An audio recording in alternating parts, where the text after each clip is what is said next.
तर राष्ट्रवादी काँग्रेसच्या नेत्या रुपाली ठोंबरे पाटील सुद्धा आता आपल्या सोबत आहेत। तर रुपाली ताई, माणिकराव कोकाटे यांच्याकडून खातं काढून घेण्यात आलं होतं आणि यापूर्वी सुद्धा कृषी खात्यामध्ये त्यांना राजीनामा द्यावा लागला होता आणि आता क्रीडा खातं सुद्धा जात आहे आणि कुठल्याही क्षणी आमदारकी जाऊन अटकही त्यांना होऊ शकते। मुळामध्ये पहिल्यांदा तुम्ही लक्षात घ्या, माणिकराव कोकाटेंना मेहरबान कोर्टाने, डिस्ट्रिक्ट कोर्टाने त्यांना शिक्षा दिलेली आहे 2 वर्षाच्या कारावास।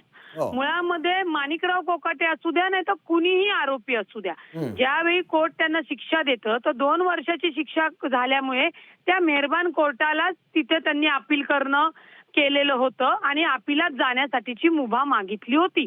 परंतु समजा मेहरबान कोर्टाने त्यांना ती मुभा दिलेली नाही, तर त्यांना या कोर्टाच्या निकालाच्या विरोधात हायकोर्टामध्ये जाण्याचा अधिकार आहे। आणि लक्षात घ्या, भले भले गुन्हेगार असू द्या किंवा कुणी माणूस, आरोप केलेला माणूस असू द्या, शिक्षा दिल्यानंतर साहजिकच आहे तब्येत वगैरे खराब होणं, ही कुणाची तब्येत खराब होऊ शकते। आता राहिला नैतिकताच आहे म्हणून त्यांनी त्यांच्या ज्या खात्याचा कारभार आहे ते माननीय अजितदादा यांनी तो स्वतःकडे घेतलेला आहे आणि आता तर असं कळलंय की त्यांनी राजीनामाही अजितदादांकडे सुपूर्द केलेला आहे। त्यामुळे त्यांची लीगल प्रोसिजर जी काय पुढची सुरू व्हायची आहे ते खात्याचे मंत्री राहणार नाहीत आणि त्याच्यामध्ये कुठला हस्तक्षेप राहणार नाही, या अर्थाने त्यांनी त्यांचा राजीनामा अजितदादांकडे दिलेला आहे। कारण का त्यांच्याकडे ही जी काही शिक्षा त्यांना देण्यात आलेली आहे त्या प्रक्रियेकडे हायकोर्टामध्ये जाण्याचा त्यांना पूर्ण अधिकार आहे। आता हायकोर्ट त्याच्यामध्ये काय प्रक्रिया सामावून घेतं करतं की दाखल झाल्यानंतरच आपल्याला लीगल त्याच्या गोष्टीवर बोलता येतील। ठीक आहे रुपाली ताई, तुम्ही राष्ट्रवादीच्या नेत्या प्रवक्त्या आहात आणि त्याचबरोबर तुम्ही एक वकील सुद्धा आहात। माझा एक प्रश्न तुम्हाला आहे, जेव्हा काँग्रेस नेते केदार यांच्या बाबतीत अशाच पद्धतीची अटक झालेली होती वेगळ्या प्रकरणात, त्यानंतर त्यांचं विधिमंडळ सदस्यत्व तातडीने रद्द करण्यात आलेलं होतं, मग माणिकराव कोकाटेंच्या बाबतीत ते का होत नाहीये? केदारांना एक नाही आणि माणिकराव कोकाटेंना एक नाही असं का, असा प्रश्न विचारला जातोय? नाही, निश्चित विचारला जाणार आणि विरोधकांचं काम आहे की प्रत्येक केस मधली साम्यता ते शोधण्याचा प्रयत्न करत असतील। परंतु केदार भाऊ यांच्या संदर्भात त्यांना शिक्षा लागल्यानंतर त्यांचा आदेश, त्यांची ऑर्डर, मेहरबान निकालाची प्रत ही बाहेर आली होती, ती डायरेक्टली विधिमंडळामध्ये गेलेली होती। माणिकराव कोकाट्यांचा निकाल आज दुपारी लागलेला आहे। अजूनही त्या ऑर्डरवर मेहरबान कोर्टाची स्वाक्षरी झाली का नाही ही आपल्याला माहिती नाहीये, परंतु अद्याप तरी असं दिसतंय की कोर्टाची स्वाक्षरी म्हणजे मेहरबान न्यायाधीशांची स्वाक्षरी न झाल्यामुळे ती प्रत अजून मिळालेली नाही। ती प्रत मिळाल्याच्या आतच मध्ये माणिकराव कोकाटे यांनी त्या कोर्टाकडेही अर्ज केलेला आहे आणि त्यांनी तशी हायकोर्टामध्ये जाण्याची तजवीज पण ठेवलेली आहे। त्याच्यामुळे याच्यामध्ये म्हणजे कोर्टाच्या प्रक्रियेमध्ये किंवा कायदेशीर प्रक्रियेमध्ये दुजाभाव करण्याचा संबंधच येत नाही।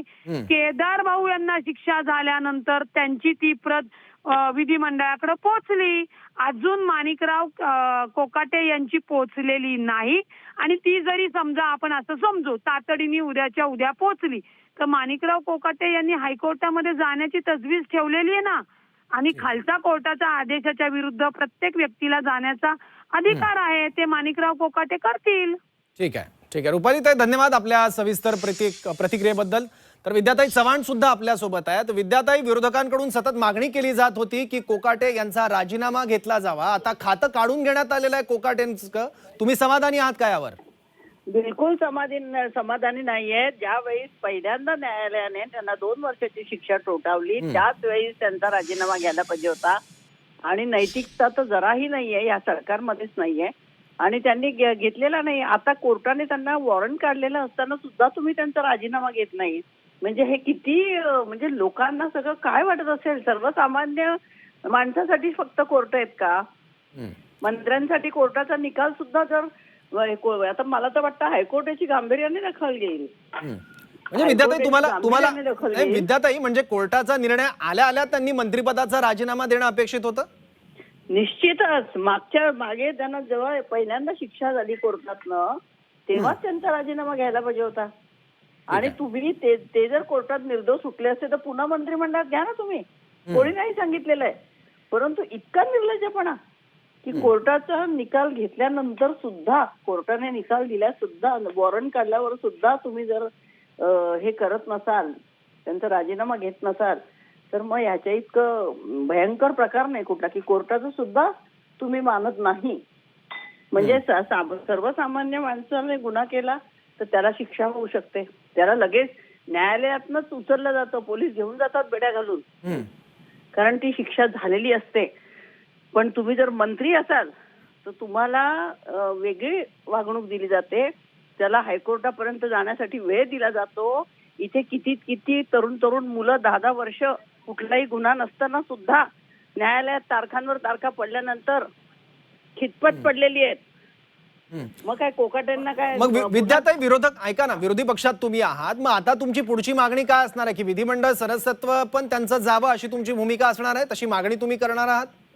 नाही, आमच्या मागणीचं काय, आम्ही तर मागणी मागणारच ना की यांचे तर सगळे त्यांची तर आमदारकी सुद्धा रद्द ठरवली पाहिजे की ते अशा प्रकारे इतके म्हणजे निर्ढावलेले आहेत. म्हणजे त्यांना ज्या मतदारांनी मतं दिली असतील त्यांना सुद्धा आज वाटत असेल की या माणसाला इतकी शिक्षा होऊन सुद्धा जर राजीनामा देत नसेल तर जनतेच्या अदालतमध्ये त्यांचा निर्णय होईलच. ठीक आहे विद्याताई, धन्यवाद आपल्या प्रतिक्रियेबद्दल.